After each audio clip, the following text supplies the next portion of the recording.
On returning home, the prince asked to see Vera Lukianovna, told her as much as was necessary, and calmed her down, because she had been searching for the letter and weeping all the while.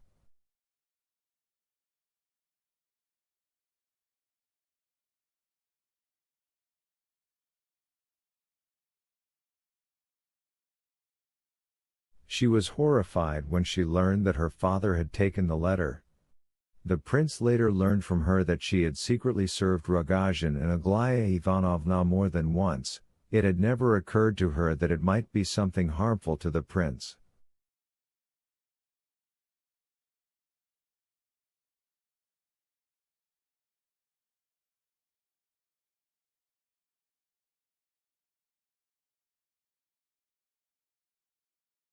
And the prince finally became so upset that when, 2 hours later, a messenger came running to him from Kolya with news of his father's illness, he could scarcely understand at first what it was all about.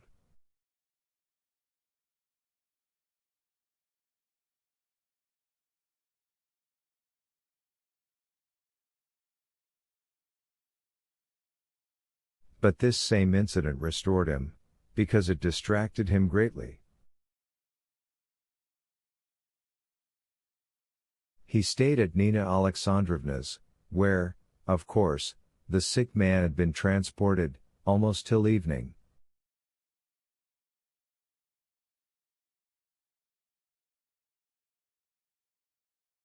He was of almost no use, but there are people whom, for some reason, it is pleasant to see around one at certain difficult moments.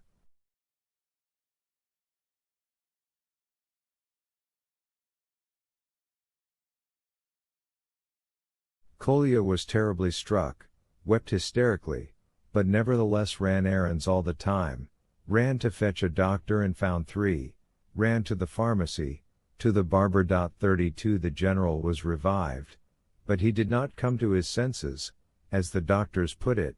In any case the patient is in danger.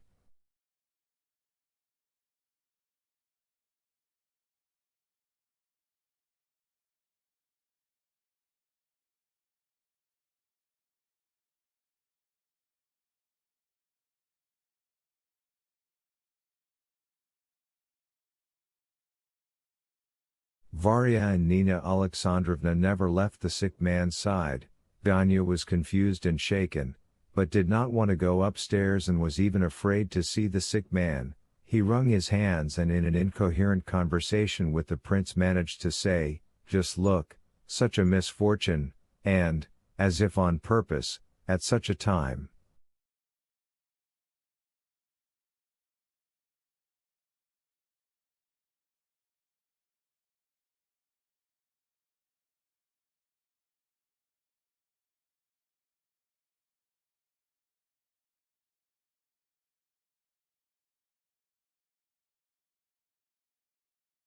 The prince thought he understood precisely what time he was talking about. The prince found that Hippolyte was no longer in Tin's house. Towards evening Lebedev, who had slept uninterruptedly since their morning talk, came running.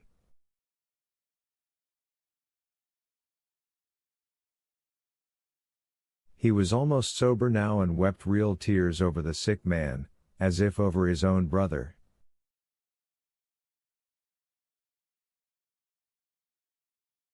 He loudly blamed himself, though without explaining what for, and pestered Nina Alexandrovna, assuring her every moment that he himself was the cause, and no one but he, solely out of pleasant curiosity, and that the deceased, as he stubbornly called the still living general for some reason, was even a man of great genius.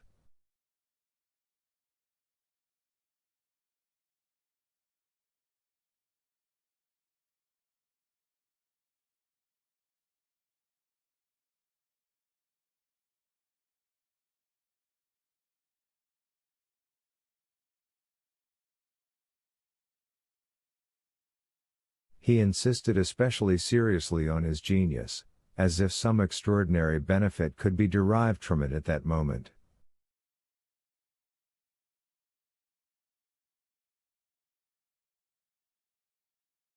Nina Alexandrovna, seeing his genuine tears, finally said to him, without any reproach and even almost with tenderness, "Well, God be with you, don't weep now, God will forgive you."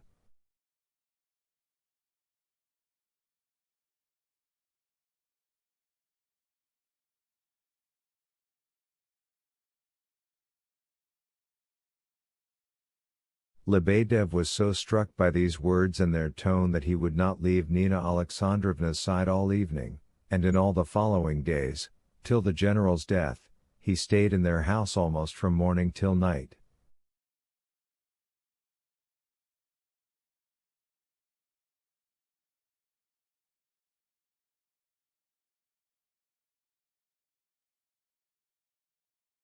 Twice in the course of the day a messenger came to Nina Alexandrovna from Lizaveta Prokofyevna to ask after the sick man's health.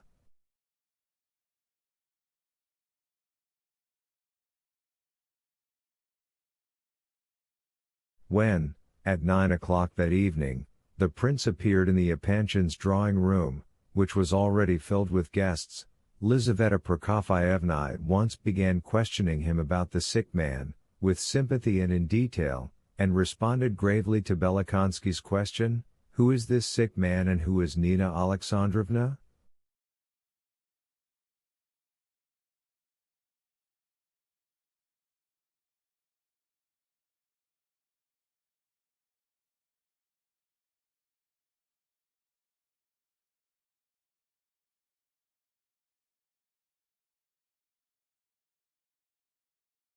The prince liked that very much.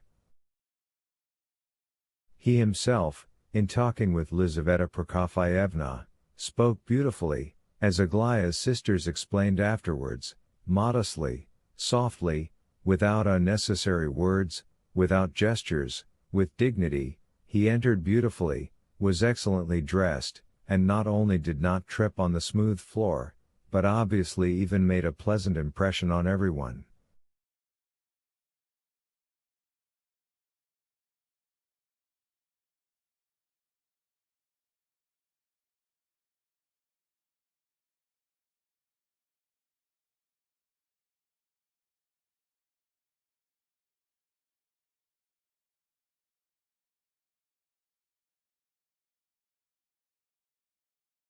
For his part, having sat down and looked around, he noticed at once that this whole gathering bore no resemblance to the specters Aglaya had frightened him with yesterday, or to the nightmares he had had during the night.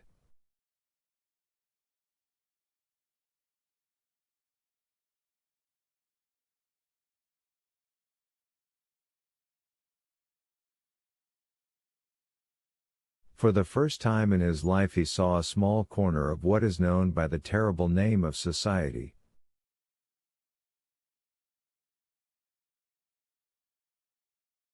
For a long time now, owing to certain special intentions, considerations, and yearnings of his own, he had desired to penetrate this magic circle of people and was therefore greatly interested in his first impression.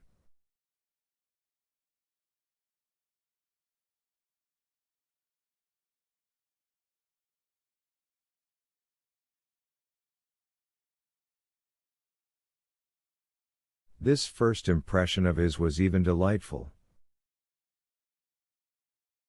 It appeared to him somehow at once and suddenly that all these people had, as it were, been born to be together, that there was no evening at the Epanchins that evening and no invited guests, that these were all our people, and it was as if he himself had long been their devoted and like-minded friend, who had now returned to them after a recent separation.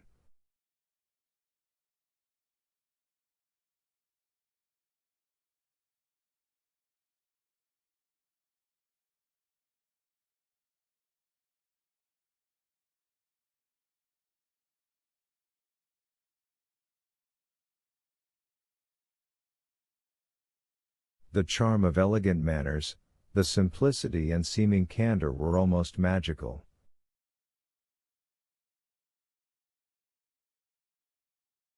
It would never have occurred to him that all this simple-heartedness and nobility, sharp wit and lofty dignity might only be a splendid artistic contrivance.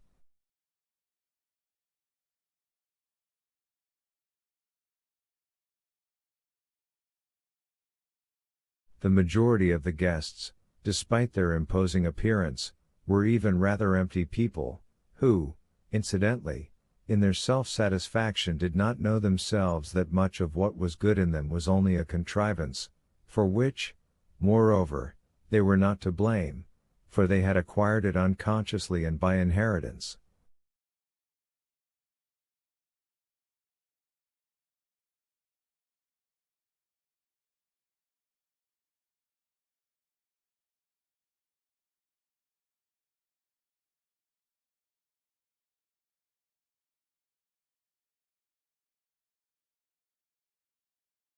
This the prince did not even want to suspect, under the spell of his lovely first impression.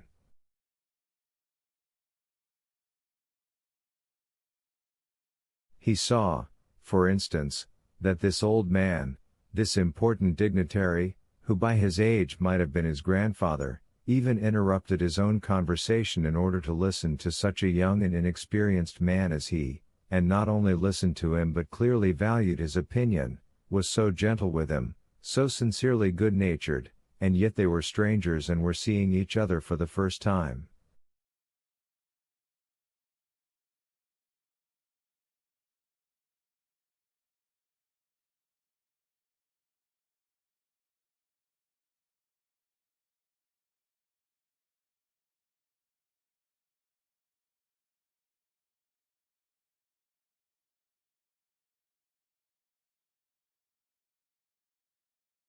Perhaps in his ardent susceptibility the prince was most affected by the refinement of this politeness.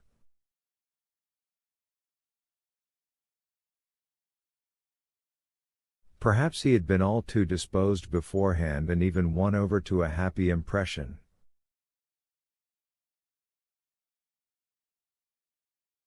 And yet all these people, though they were, of course, friends of the house and of each other, were, nevertheless, far from being such friends either of the house or of each other as the prince took them to be when he was introduced to them and made their acquaintance.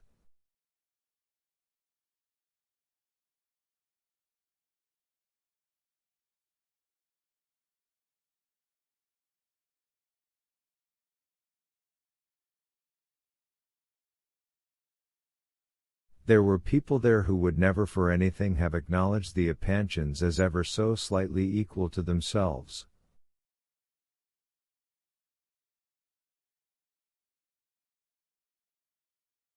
There were people there who even absolutely detested each other.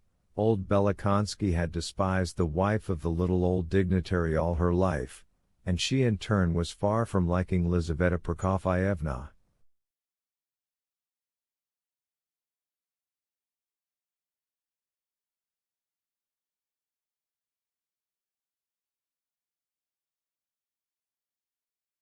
This dignitary, her husband, who for some reason had been the patron of the Epanchins from their very youth, and presided here as well, was such a tremendous person in Ivan Fyodorovitch's eyes that he could feel nothing but awe and fear in his presence, and would even have genuinely despised himself if for 1 minute he had considered himself equal to him, or him not an Olympian Jupiter.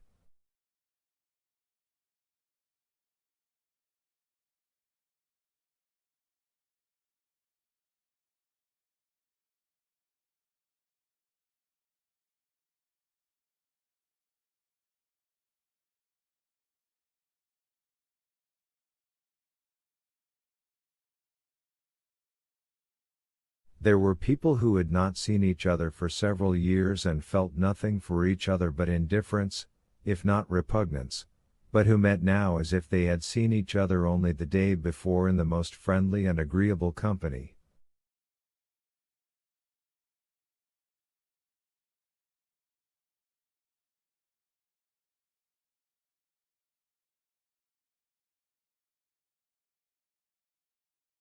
However, the gathering was not numerous.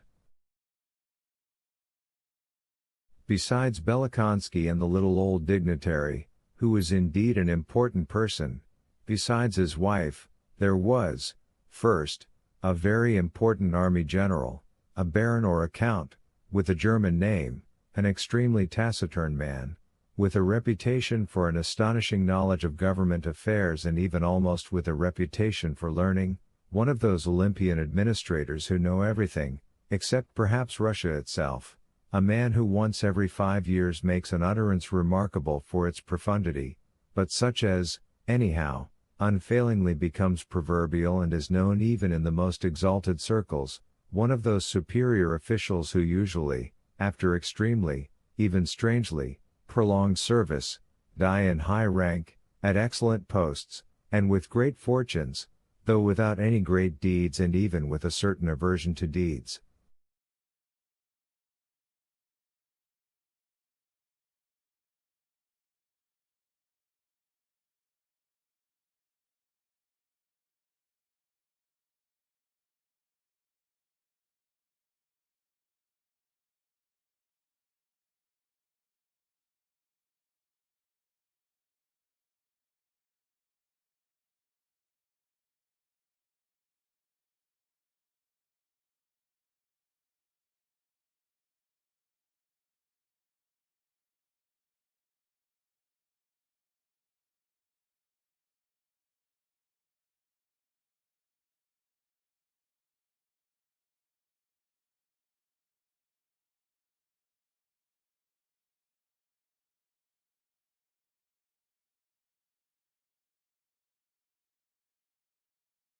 This general was Ivan Fyodorovitch's immediate superior in the service, whom he, from the fervor of his grateful heart and even from a sort of self-love, also considered his benefactor, while he by no means considered himself Ivan Fyodorovitch's benefactor, treated him with perfect equanimity, though he liked to take advantage of his manifold services, and would at once have replaced him with some other official, if certain considerations, even of a not very lofty sort, demanded it.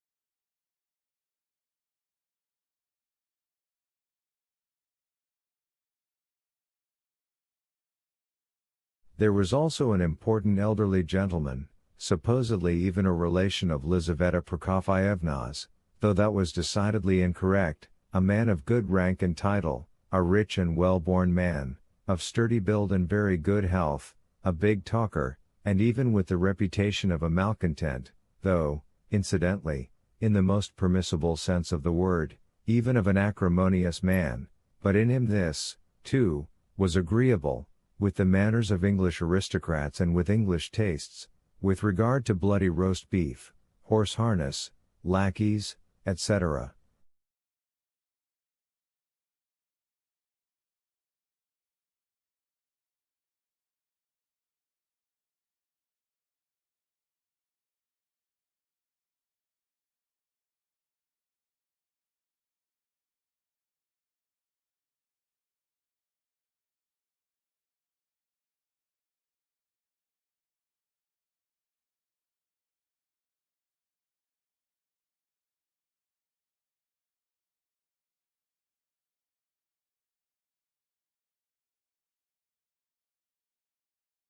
He was great friends with the dignitary, amused him, and, besides that, Lizaveta Prokofyevna for some reason nurtured the strange thought that this elderly gentleman, a somewhat light-minded man and something of a fancier of the female sex, might suddenly up and decide to make Alexandra's happiness by proposing.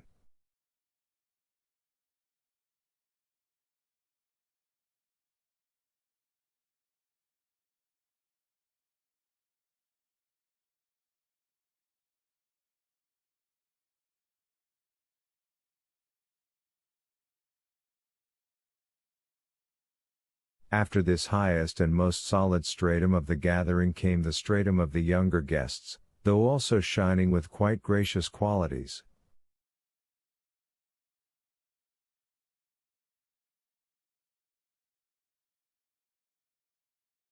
To this stratum, besides Princess Hch. and Yevgeny Pavlovitch, there also belonged the well-known, charming Prince N, a former seducer and winner of women's hearts all over Europe, now a man of about 45, still of handsome appearance, a wonderful storyteller, a man of fortune, though somewhat disordered, who, out of habit, lived mostly abroad.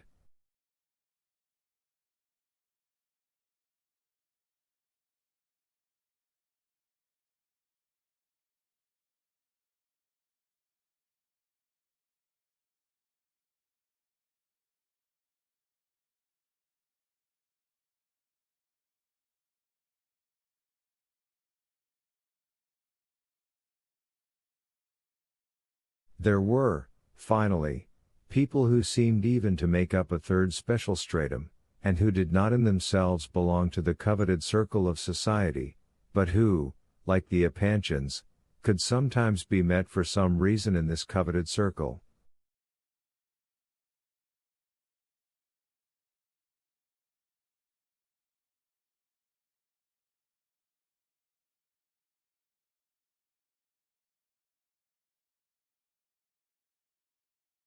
Owing to a sort of tact which they made into a rule, the Epanchins liked, on the rare occasions when they held social gatherings, to mix high society with people of a lower stratum, with chosen representatives of people of the middle sort.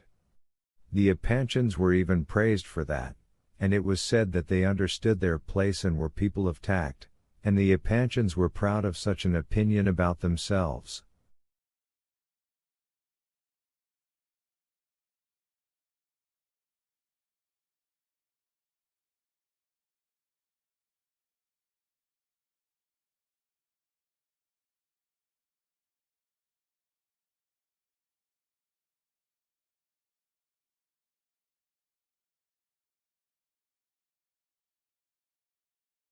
One representative of this middle sort of people that evening was a colonel of the engineers, a serious man, a rather close friend of Princess Hch, who had introduced him to the Epanchins, a man, however, who was taciturn in society and who wore on the large index finger of his right hand a large and conspicuous signet ring, most likely an award of some kind.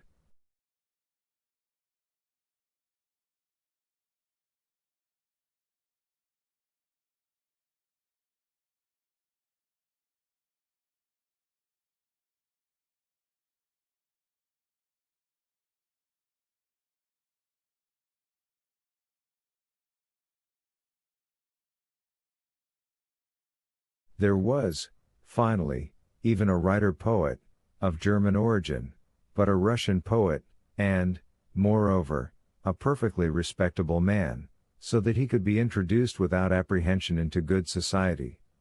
He was of fortunate appearance, though slightly repulsive for some reason, about 38, impeccably dressed, belonged to a German family that was bourgeois in the highest degree, but also respectable in the highest degree. He knew how to make use of various occasions, to win his way to the patronage of highly placed people, and to remain in their good graces.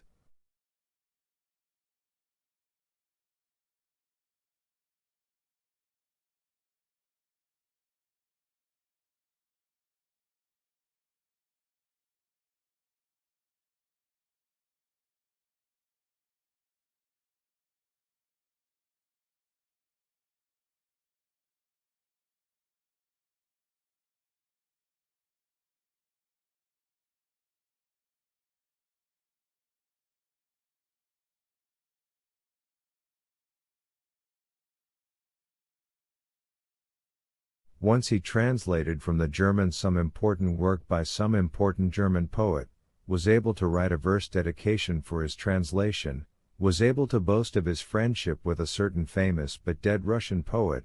There is a whole stratum of writers who are extremely fond of appointing themselves in print as friends of great but dead writers, and had been introduced to the Epanchins very recently by the wife of the little old dignitary.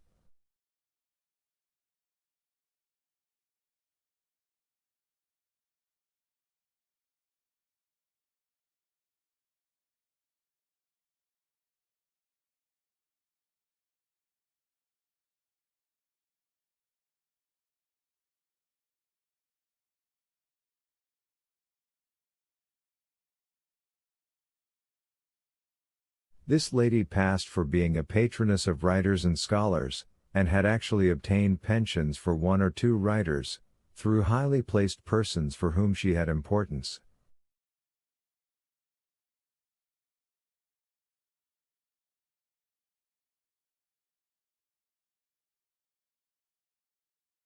And she did have her own sort of importance.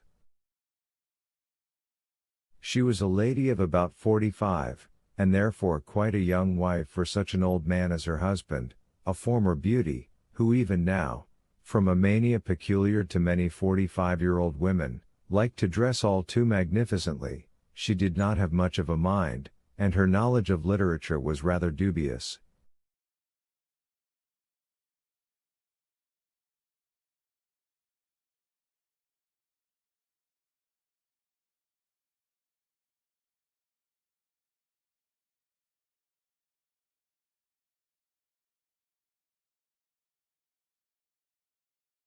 But patronizing writers was the same sort of mania with her as dressing magnificently.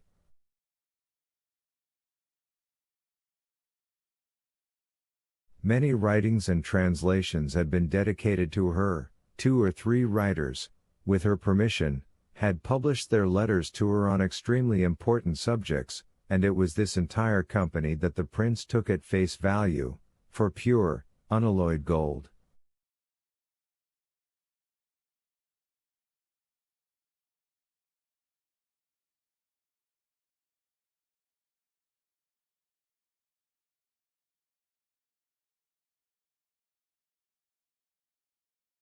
However, that evening all these people, as if on purpose, were in the happiest spirits and very pleased with themselves.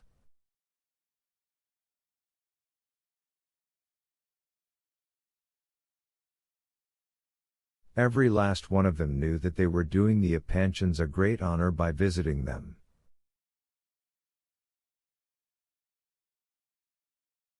But, alas, the prince had no suspicion of such subtleties. He did not suspect, for instance, that the Epanchins, having in mind such an important step as the deciding of their daughter's fate, would not have dared not to show him, Prince Lev Nikolaevich, to the little old dignitary, the acknowledged benefactor of their family.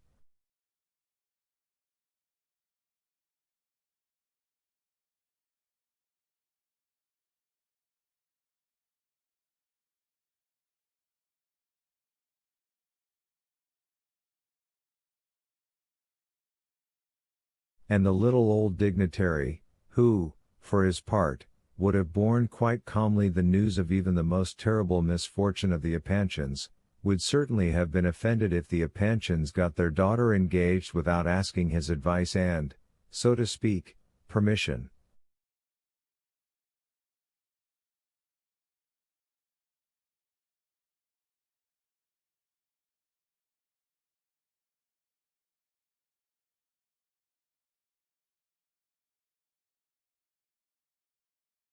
Prince N, that charming, that unquestionably witty and so loftily pure-hearted man, was convinced in the highest degree that he was something like a sun, risen that night over the Epanchins' drawing-room.